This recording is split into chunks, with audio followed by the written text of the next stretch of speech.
Bhojpuri industry में खेसारी लाल यादव के power का होखेला ई गाना में साबित करके दिखा दे। इनको एगो तगड़ा गाना आइल बा जौन गाना सोशल मीडिया पर गजबे वायरल होता। जौन गाना का नाम है कमर छतरी हमरा के प्यार नहीं करे दिल। और ई गाना एक पीस बा तू नहीं का सुनलू तो ग्लोबल म्यूजिक समय खेसारी लाल यादव के गाना आइल बा, एक बार जरूर सुनो। गाना का खूब शेयर खूब पसंद करो।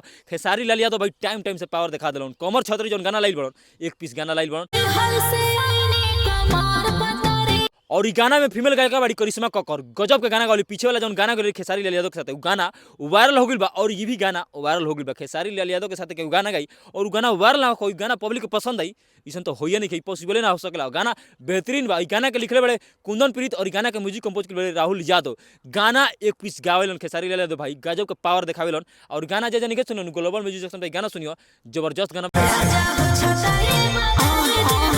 और ई गाना में फीचरिंग कइले बड़ी रक्षा गुप्ता। इनकर आधा स्टाइल लोग बहुत पसंद करला। और रहल बात खेसारी लाल यादव के तो गाना वायरल हो गइल बा। खेसारी लाल यादव के पावर पूरा देखे के मिलता। खेसारी भैया जबरदस्त मार्केट में गाना लाओ तो ना हेजा बनल रहत ना माना तनी कुछ एग्रीमेंट के चलते खेसारी लाल यादव को प्रॉब्लम होता। खाली ग्लोबल म्यूजिक जंक्शन से गाना होता लेकिन जबरदस्त गाना होता, तगड़ा गाना होता, टक्कर दे देता केहू के भी। पूरा भोजपुरी इंडस्ट्री खेसारी लाल यादव अकेले हिला कर रखले बड़न। तगड़ा गाना लाओ तो इनकर सामने कोई फरियाई ना सकला, कोई बतियाई ना सकला। जबरदस्त गाना बा कमर छतरी लाजवाब। एक बार जरूर सुनो। गाना का खूब वायरल करो, खूब शेयर करो वीडियो।